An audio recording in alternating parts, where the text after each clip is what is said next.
చంద్రవంశపు రాజు రంతిదేవుడు. రంతిదేవుడు చంద్రవంశానికి చెందిన రాజు. రంతిదేవుని చరిత్ర మనకు శ్రీమద్ భాగవతంలో కనిపిస్తుంది. ధర్మరాజు రోమసులు మొదలైన మునులతో పాపాలు చేసిన వారు రాజ్యభోగాలు అనుభవిస్తున్నారు.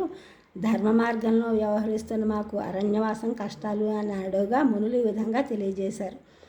మీ వంశానికే చెందిన రంతిదేవుడు ధర్మాత్ముడు అని వాని చరిత్ర ఈ విధంగా తెలియజేశారు. రంతిదేవుడు మహాభక్తుడు రాజు. అకించనత్వాన్ని అభిలషించాడు.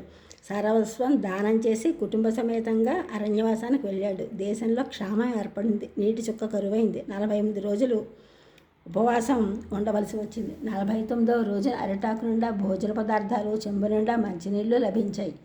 అవి భగవద్దత్తమైనవని భావించాడు రంతిదేవుడు. 48 రోజులు ఆ మహారాజు నిర్జల వ్రతుడై ఉన్నాడు. శరీరం కంపించసాగింది. గొంతు ఎండిపోయింది. ఆ స్థితిలో ఉన్న రంతిదేవుడు ఆ పదార్థాలను భుజించాలని అనుకున్నాడు. ఆ సమయంలో ఒక బ్రాహ్మణుడు ఆకలితో వచ్చాడు. భోజనం కావాలన్నాడు రంతిదేవుణ్ణి.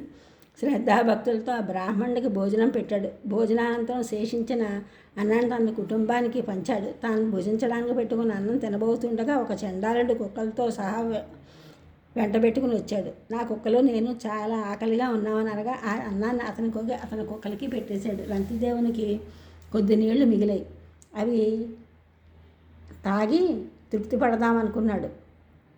మరొక నీచుడు వ్యక్తి వచ్చి నోరు ఎండిపోయి దాహం అని మాత్రం అనగలుగుతున్నాడు.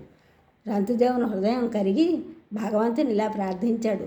నకామ ఏ అహంగతి మీశ్వరాణ మష్టర్ధియుక్త మపునర్భవన్ వా ఆర్తిం ప్రపంచే అఖిలదేహ భాజ మంతస్థితో ఏన భవంచ దుఃఖాహ అని శ్రీమద్ భాగవతంలో ప్రభు నేను ఏమీ కోరను, సమస్త ప్రాణుల అంతఃకరణలో నిలిచి వారి కష్టాలను దుఃఖాలను నేను భరిస్తాను, వారిని సంతోషపరుస్తాను, ఎవరు లోకంలో దుఃఖంతో నీ నుండి దూరం కాకూడదు అని ప్రార్థించాడు.